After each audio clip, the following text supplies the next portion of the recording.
ان میں سے نمبر 1 ایران ہے.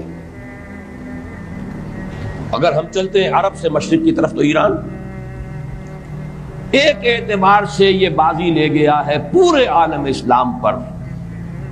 ان کے مذہبی عقائد، ان کی فقہ سے ہمیں جو اختلاف ہے وہ ہے اپنی جگہ پر ہے. آپ کو معلوم ہے میرے بارے میں کسی کو اشتباہ نہیں ہو سکتا اس اعتبار سے. میری جس درجے دشمنی رکھی گئی ہے، جس طرح میرے سر کا جو ہے مطالبہ ہوتا تھا، 2 ہی آدمی تھے پاکستان میں کہ جن کے سر مانگے گئے، ایک کراچی کے وہ شاہ بلیغ الدین صاحب اور ایک نے.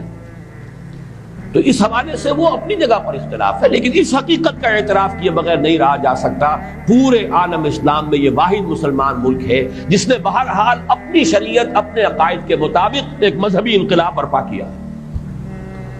اور پورے عالم اسلام میں مذہبی سطح پر، حکومت کی سطح پر فنڈامنٹلسٹ صرف ایک ملک ہے کہ اس پہلو سے ایران ان کا ٹارگٹ ہے، ٹارگٹ نمبر 1 ایک خاص اعتبار سے. ٹارگٹ نمبر 1 ایک دوسرے اعتبار سے ہم ہیں، وہ میں بعد میں عرض کروں گا. چونکہ حکومت کی سطح پر فنڈامنٹلزم ہے اور وہ آیا ہے ایک عوامی انقلاب کے نتیجے میں، پھر ان کے پاس تیل کی دولت ہے، اس کے خلاف اکنامک سینکشنز بھی ہو جائیں تو اگر لیبیا کھڑا ہو سکتا ہے تو بہرحال وہ بھی کھڑا ہو سکتا ہے. اور نقشہ وہ دنیا کو دکھا چکا ہے کہ لڑا دے ممولے کو شہباز، یہ نقشہ بھی اس نے دکھا دیا.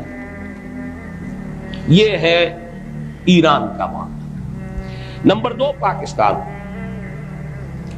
پاکستان 400 برس کی تجدیدی مساعی کا امین ہے، امانت دار ہے. پورے ہندوستان میں مجدد الفسانی رحمت اللہ علیہ، شاہ ولی اللہ دہلوی رحمت اللہ علیہ، سید احمد بریلوی رحمت اللہ علیہ، ان کا جہاد، پھر اس 20ویں صدی عیسوی میں یا 14ویں صدی ہجری میں علامہ اقبال جیسا مفکر، مولانا مودودی جیسا مصنف، مولانا الیاس جیسا مبلغ، شیخ الہند جیسا مجاہد حریت، پورے عالم اسلام میں ان کا پیرلل کوئی موجود نہیں. یہ 400 سال کی تاریخ ہے، اس کی امانت اور اس کے نتیجے میں یہاں کے مڈل کلاس میں فنڈامنٹلزم کا ایک نیوکلیس ہے.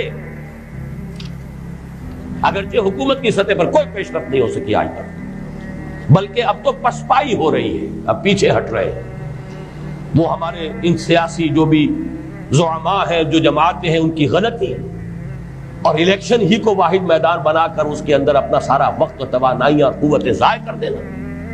یہ ہے در حقیقت جس کا کہ یہ صدا مل رہی ہے کہ اس اعتبار سے تو پسپائی کی طرف ہے معاملہ، کسی پیش رفت کی طرف نہیں ہے.